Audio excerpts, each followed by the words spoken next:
ஓம் சாய்ராம். ஸ்ரீ சாயி பாபாவின் சாசனாமிருத திருமொழிகள் என்ற புத்தகத்தை பூஜ்ய ஸ்ரீ நரசிம்ம சுவாமிஜி அவர்கள் தொகுத்து வழங்கியுள்ளார். அதில் திருமதி கோகுலே வேறு சிலருடன் மசூதிக்குள் வந்து கொண்டிருந்தார். ஸ்ரீ சாயி பாபா திருமதி கோகுலேயிடம் மசூதிக்குள் நுழைய வேண்டாம். திருமதி கோகுலே திரும்பி சென்றார். தன்னை சுத்தப்படுத்தி கொண்டு விட்டு மீண்டும் மசூதிக்குள் நுழையவிருந்தார். ஸ்ரீ சாயி பாபா மறுபடியும் உள்ளே நுழையாதீர். பின்னர் அந்த அம்மையார் தன் வீட்டுக்கு திரும்பி சென்றார். அவர் மசூதிக்குள் போகவிருந்த சமயம் உறவினர் ஒருவருடைய இறப்பால் அவருக்கு தீட்டு வந்திருந்தது தெரிய வந்தது. அடுத்தது ஸ்ரீ சாய்பாபாவின் கூடகமான சடங்குகளும் ஞானமும். கிராம பெண்டீர் ஸ்ரீ சாய்பாபாவிடம், தாங்கள் கோதுமையை மாவாக அரைத்து கொண்டிருக்கிறீர்கள், நாங்களும் தங்களுக்கு உதவுகிறோம். ஸ்ரீ சாயிபாபா, சரி செய்யுங்கள். பெண்டீர் சிறிது நேரம் அரைத்த பின் ஸ்ரீ சாயிபாபா, தாங்கள் ரொட்டி எதுவும் தயாரிப்பதில்லை, ஆகவே இந்த மாவை நாங்கள் எடுத்து செல்கிறோம்.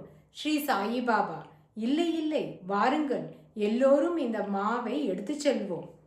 ஷீரடிக்கு வடபுறத்து எல்லையாக அமைந்துள்ள ஒரு ஓடைக்கு மாவுடன் எல்லோரையும் ஸ்ரீ சாயிபாபா அழைத்து சென்றார். ஸ்ரீ சாயிபாபா, இப்போது எல்லோரும் ஓடையின் கரையோரமாக மாவை நெடுகிலும் தூவி விடுவோம்.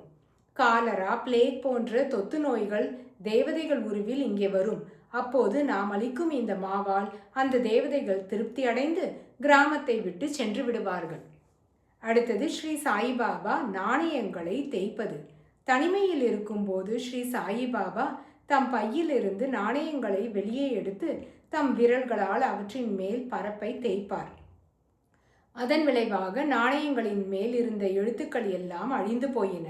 அப்படி தேய்க்கும் போது ஸ்ரீ சாயிபாபா சொல்வது நானாச்சே நானாச்சே, அதாவது நானாவுடையது நானாவுடையது, காக்காச்சே காக்காச்சே, சோமியாச்சே சோமியாச்சே. ஸ்ரீ சாயிபாபாவால் கூறப்பட்டு வந்த பக்தர்களுக்கு நோவிருந்து நேரவிருந்த கெடுதல்கள் எல்லாம் ஸ்ரீ சாயிபாபாவின் செய்கையால் அகற்றப்பட்டு விடுகின்றன என்பது பக்தர்களின் எண்ணம், நம்பிக்கை. ஓம் சாய்ராம்.